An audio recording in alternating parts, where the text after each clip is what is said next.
I keep the living close, and the dead even closer.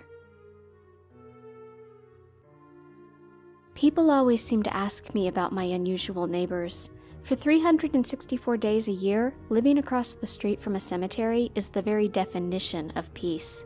In that way, the dead are just about the perfect folks to live beside.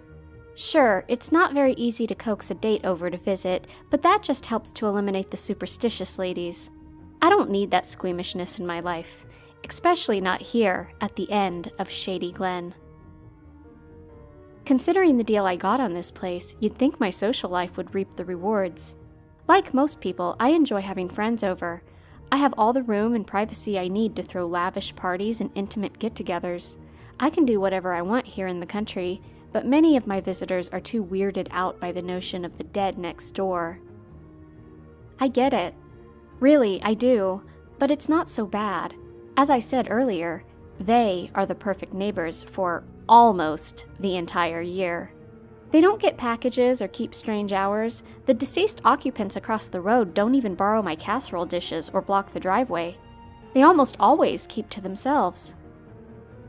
That brings me to this past weekend. Easter is the one day a year when all that peace and quiet goes to hell in a handbasket. I keep telling myself that it's a small price to pay for the overwhelming number of perks I have living here. Based on what I've learned the past couple of years, the dead are so encouraged by the resurrection story in the New Testament that they insist on also rising from the dead for Easter. I don't even know how they keep track of the date, but every year it starts out the same. Headstones and statuary topple over and they try to dig themselves out of their resting place. Depending on how long they've been deceased, they either have no chance or a decent chance of wriggling free. From past experience, I know which corpses to expect the most trouble from. Like a responsible neighbor, I dedicate myself to making sure they don't escape the neighborhood and hurt themselves or anyone else. That's the least I can do. That sort of makes me their unofficial caretaker, I guess. Of course, I can't share the details of my annual clandestine activities with the law. 1, they wouldn't believe me, and 2, I'd be accused of grave robbing. Take my word for it, having a shovel and digging tools in a cemetery would be pretty difficult to explain to the cops. They'd assume I was there to dig up bodies like some kind of depraved ghoul. Meanwhile, the defiant cadavers I was trying to stop would just play dead and refuse to corroborate my story. They're stubborn like that at times. I can't save the restless dead from themselves if I'm in jail, so I have to be careful.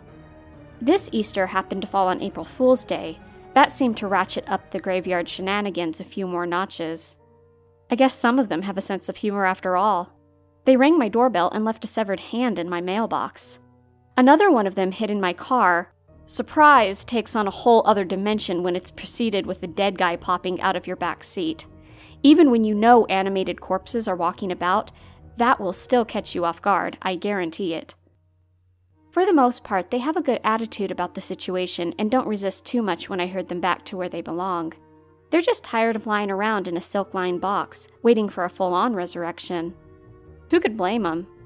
In a way, Easter is like their very own spring break, and I'm the sheriff of Necropolis Town.